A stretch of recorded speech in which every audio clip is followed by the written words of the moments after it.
went back and listened to the record from a few years ago, and oh man, I mean, the record's been out for a few years now. It came out in 2017, but you guys are really starting to catch fire right now. Is it weird blowing up so far removed from, Buried Me Alive and the record releasing and all that? So the record, actually, I recorded the record in 2015 and I sat on it for 2 years. Oh my God! So it's been even longer. Yeah. Oh my God. Yeah, man. So like, I love all the songs. I definitely have outplayed them just from touring and playing the same set.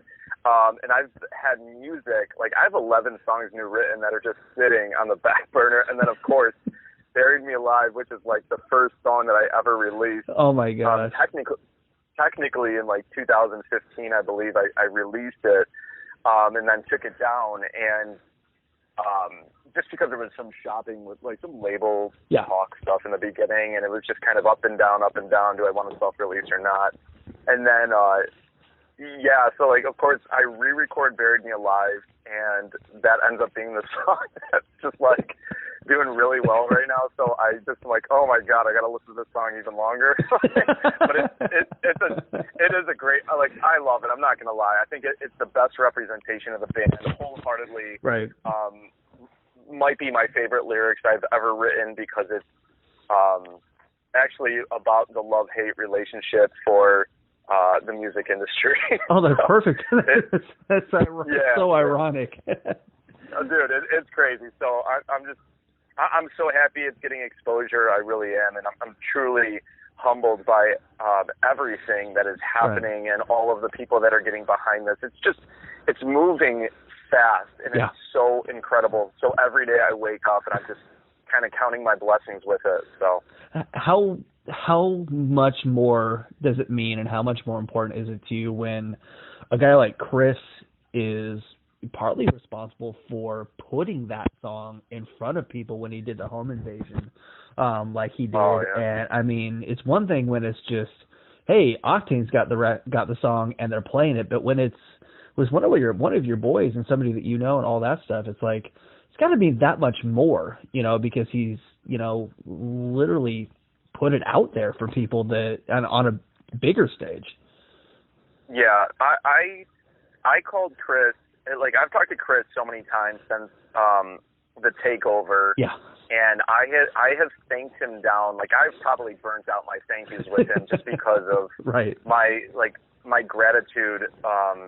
And I got a phone call. So we were shooting a video. It was on a Sunday. It was the day before the takeover premiered. And I got a phone call. We were in the middle of a photo shoot. I was covered in corn syrup for like blood, all this crazy stuff happened. Yeah. So like, I get this phone call from JD and Chris, and Chris is like, hey, I just want to let you know, you are on my takeover. I wish the tour, because we were supposed to go on the road together. They were taking us out, which was another amazing thing. Yeah. And he goes, I hope, this,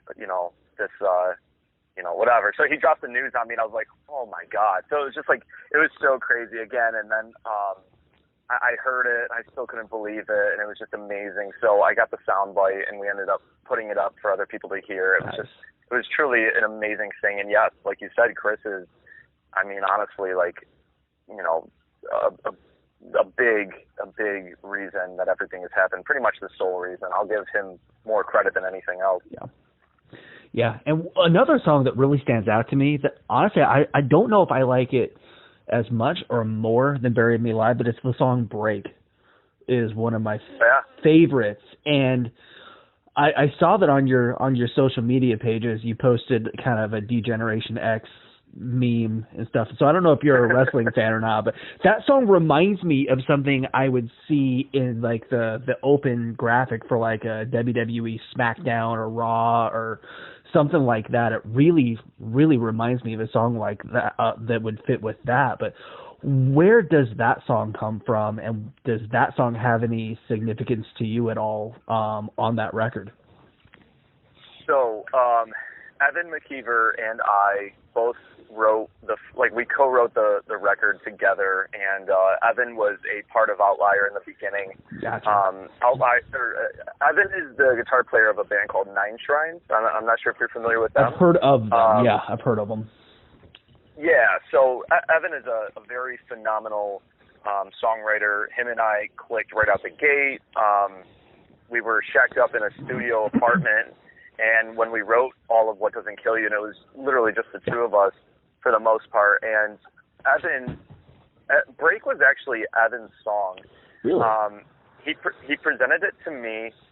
We modified it. I heard a demo of it a long time ago, but it's funny that you say that, because he said, I wrote this specifically to be like a wrestling song or like a UFC song. It was literally meant for stage entrance. Nice. So it's so awesome that you picked that up and you you pictured that. But yeah, so I had very little hand in that, being completely honest. It was a great song. I kind of modified the second verse. I brought some of the Ovtlier element to it. He just felt that it would fit very well for the band, and that was more of his take than mine. Gotcha. And we're gonna get to some new stuff here in a minute, but I've got to ask you. I mean, not only has the song and the music blown up 3 to 5 years after it was done, but it's blowing up in the middle of a pandemic when you can't tour on it. How frustrating is it when you're literally blowing up and you can't do any, like, the most you can do is like social media, do some interviews, and you got to get creative. I mean, it's got to be frustrating. It was like, this is like the perfect time to really take advantage of that, really everything blowing up, and it's like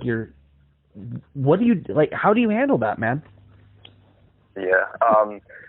So when all the tours got postponed, because we were lined up for a few tours and some festivals, and obviously everything got postponed. My initial response was like, oh my God, timing, really?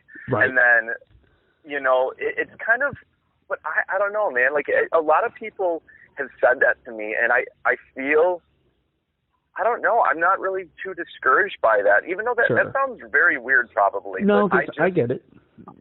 I'm very accepting that, like, I don't know, I guess with being in the music industry, there's just so much, and I mean, it's just life in general. I'm a person that accepts that life just hands you a pile of shit sometimes, and you got to deal with it. Oh, forgive me, by the way. I don't know if I should be swearing or not. You can say whatever the fuck you want. I don't give a shit. Awesome. All right, my bad. And I just, I kind of rolled with it, and of course the irony of it all is that it's during a pandemic. But you know what, though? I'm kind of grateful at the same time, because everybody is on their phones, they're online, there's so much news being dumped out right now, and I feel like whether it's related to COVID or now the movement, everybody's on their phones. So we've had a great response, and it's just kind of, I think it's going to get people more amped up to see us now than even before because of it. So the tours will be, the tours will just, I don't know, I just feel like maybe we'll have a greater response now. So I just believe that timing will, everything will work out the way that it needs to, kind of, I guess.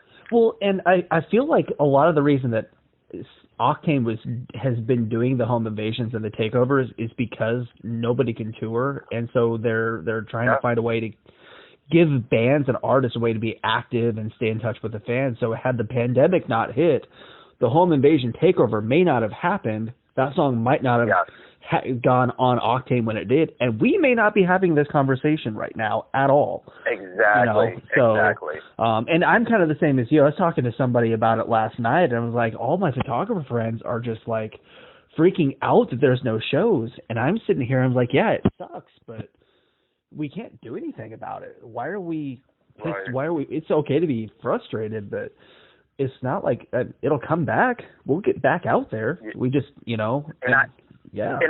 I think that, and I'm so sorry, but like literally touching right exactly what you're saying too. There's going to be a shift in appreciation, I feel, for the arts, because now, and I noticed that it's like how many times when this pandemic first hit, did you turn to a book? Did you turn to a movie? Did you turn to music? Did you turn to poetry and reading and like it's just all the arts now. There's an appreciation for art. Art will always be there, meaning when you can't go places, you can't do the normal, everything. And I think that people are itching to get back to shows, and photographers are itching to get back out there and put out their content and stuff. I think there's going to be a massive appreciation now. I feel like shows are going to pack out more. I feel like everybody's going to be, I don't know. I kind of, again, I believe that there's ironically, as everything seems to be so chaotic, there's like a necessary evil to it all. So, yeah, absolutely. Those first shows back, regardless of the band, are going to be so powerful for so many people, and it's literally going to be a release of over a year, probably, or more of everything that we've all been holding in and needing to get out. And those first shows are going to be so good. They might even be exhausting for some people, more so than normal, because everyone's going to let so much stuff out. And, but let's talk about some new stuff, man. You just talked about earlier, you did a photo shoot. The video for Spineless is, I fucking love it. That song, that video, dude, so fucking good. Talk a little bit about that song, because you said that you've got new songs that you've been sitting on, and with everything blowing up like it has been, it might take a minute probably to put out new music, because now you got to let the old material breathe and really run its course. But this new songs, Spineless and whatnot, Who We Are, the trailer for that, we'll talk about that too. But the video for Spineless and that song, it's heavy. It's, oh man, talk about that song and that video. Yeah, man. So Spineless, I've been sitting on, musically, I've been sitting on it for a year and a half now. I thought Spineless would be a great tease at the new material because it's more aggressive. Yes. It's kind of a lot of built up anger that I've had over a lot of stuff. So the music video is related. Now, just to put out there, I just got to say that the music videos that I release are not reflections of what the songs are about. Sure. So they're just because I like people to listen to the music and digest it and relate to it however they seem, fitting. Yeah. I just don't want to tell a person this is what I felt necessarily, because I don't want to alter their relation to it. They may think I mean something else, Yeah.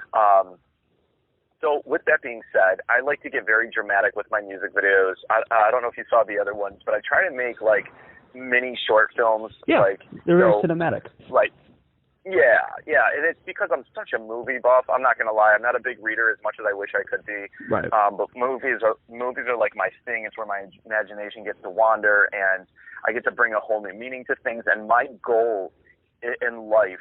So what I'm actually doing with the music videos, I'm so involved on the storyboarding of things that I want to eventually make films and or write for films. So I'm kind of just using it as to grow and pretty much practice and develop, I guess, as one, and eventually hopefully do that.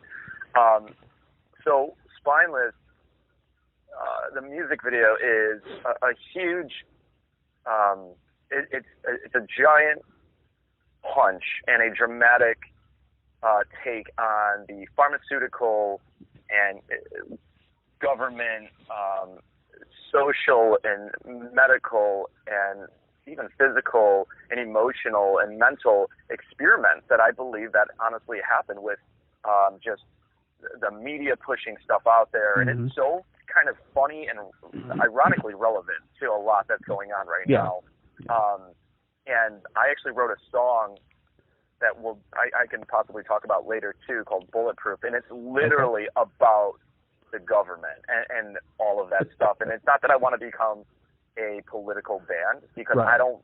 If anybody knows me, I don't pick. I'm not left. I'm not right. I'm not up. I'm not down. I'm actually the most probably neutral individual you'll ever meet. I literally can see all sides and all parties, and I'll never be one of the bands to jab this, to look cool or to trend or to fit in here. I don't do that, and I'll just never be that way, and to each their own. But Spineless kind of came about because I lost my grandmother a year and a half ago, and my grandma was like she was my rock. She was my, pretty much my mother, my father, and my grandmother, and she was like she just had the hand in raising me pretty much, and I was so close with her, and I watched her just wither away from cancer for over 2 years, and then she was in remission. She was doing great, and she goes in for a routine colonoscopy, and they literally puncture her, and then it just spirals out of control. They end up finding, quote, a blockage, and they had to do emergency surgery because of everything, and they left her cut open from the sternum on the operating table for over 3 hours, and talking to many doctors, even her doctor. We have the same family doctor, and other people that I'm friends with in the medical industry. What would have been a procedure to not take up that much time? Like, honestly, even less than a quarter of the time that she spent. The cancer oxidizes, which everybody knows, or at least every medical person knows. And the doctor came out, and it was just like, yeah, she's got, anywhere from 2 weeks to 2 months to live. And it was just the weirdest thing because she was doing great. And it's like, and I don't know, it set me off. It triggered something, and I'm a very patient and understanding person, or so I like to think. And I literally grew a hatred, and I watched her. She wanted to pass in the hospital. She ended up, then she wanted to come home, and then she ended up passing at home, home hospice, and it was just probably the most traumatic thing I've ever experienced. Sure. So I just believe that there's, they threw her on so many pills for this to do this, but there's side effects of that, which is causing this, and it's like, wow. And she's so old school that she trusts everything her doctor said, even with not taking another opinion, and it's just like, God bless her soul, but at the same time, it's like we put our faith in man when man is so flawed, and it's just appalling to me. It's like we praise these doctors versus getting other opinions, and it's not to discredit really good doctors, but I know, I've heard it from their mouths, other people's mouths, and that there's kickbacks for certain drugs. For this, I've dated girls that are pharmaceutical sales reps. Like, I know what the kickback is on things, and it's like, it's just so disgusting. The whole medical industry is profit, as so many people know, obviously. But so I made a dramatic sci-fi horror thing to it. This group of, I guess, mercenaries, if you will, they break out of his van,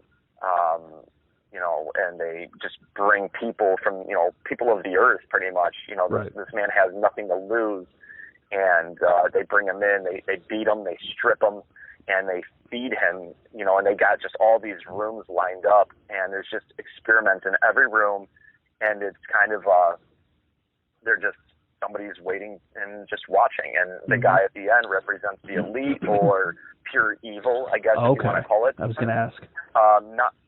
Not in a religious sense, but he's representation of evil as a, just all things negative, really. So, gotcha.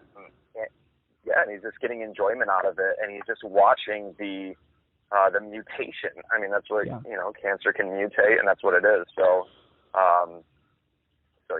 So when you're performing a song like that comes from such a personal, just horrible experience, how do you separate yourself? How are you able to separate the experience that it comes from the song itself when you go to perform that song, and how do you keep from reliving where that song came from?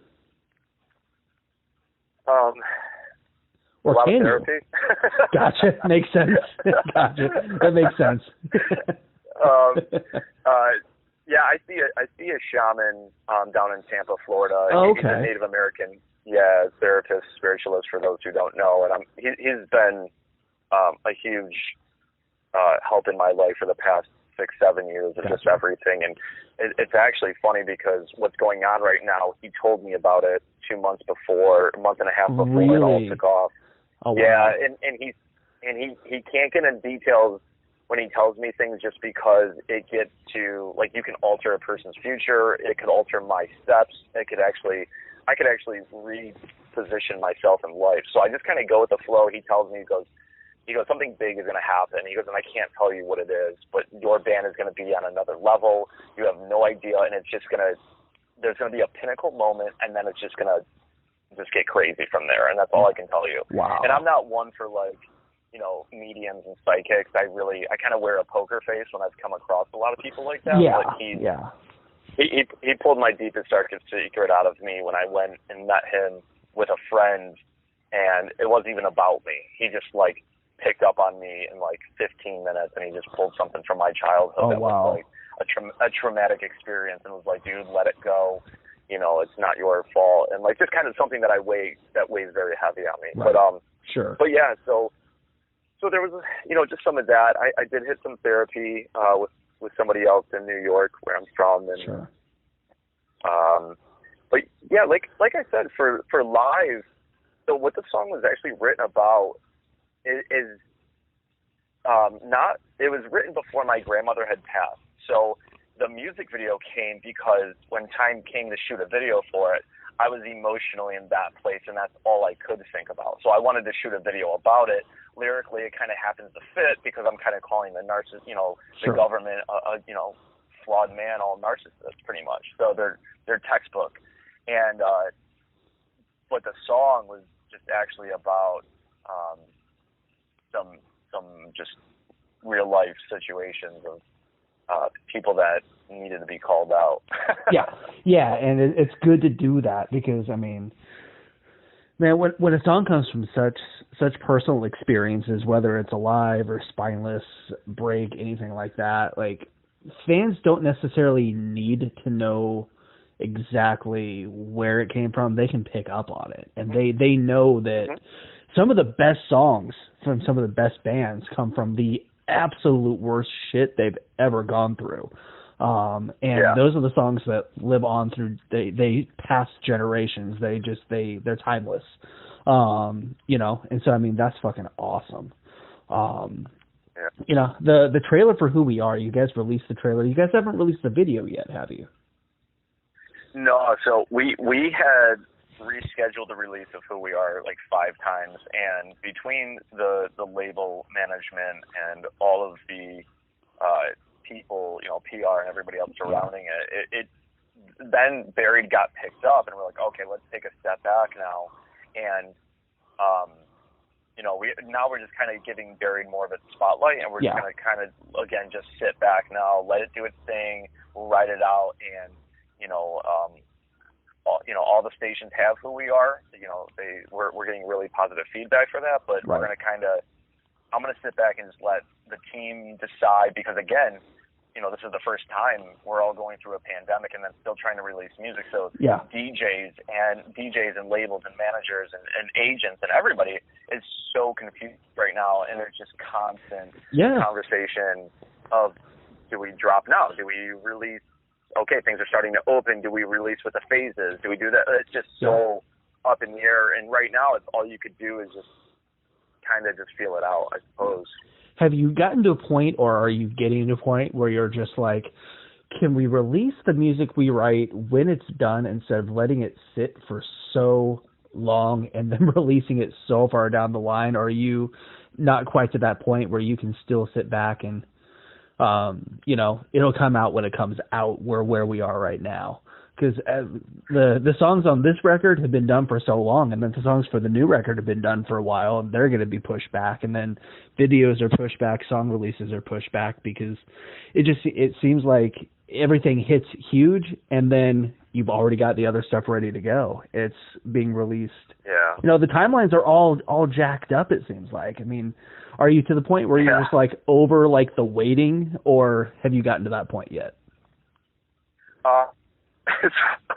I'm so beyond overthinking now, but there's no point. Like, I can't even say anything anymore though. Right. It's like, so I understand that every decision now. I have a lot of confidence in my team. That we. I'm just kind of trusting their judgment. You know what I'm saying? I'm trusting that that's what it is, and all I can do is stay busy in the studio. And Chris and I have just been rotating with being in the studio together because we do some work at the same place. Right. So, and that's kind of all we're doing right now, just lining up for the future, really. And It's like, I'm sure we're going to be dropping songs that are 2 years, old.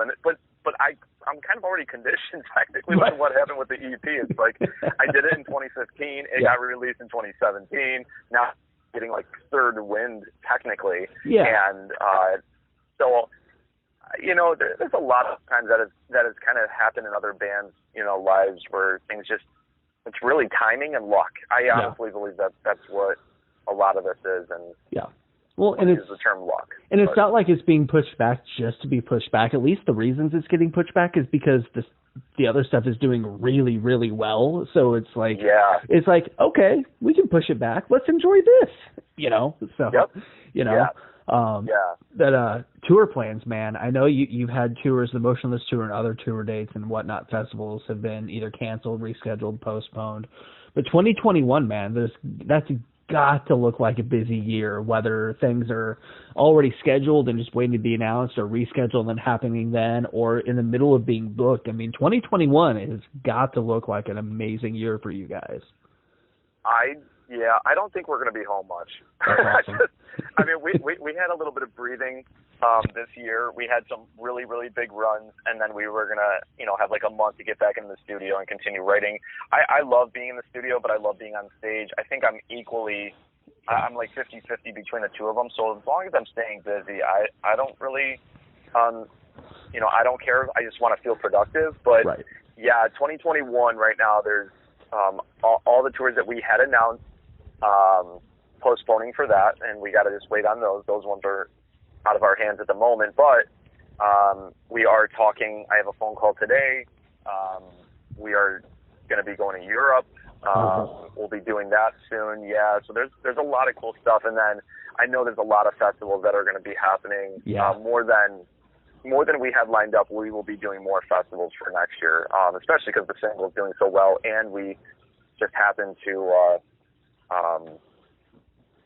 We're just being pushed for the festivals, really.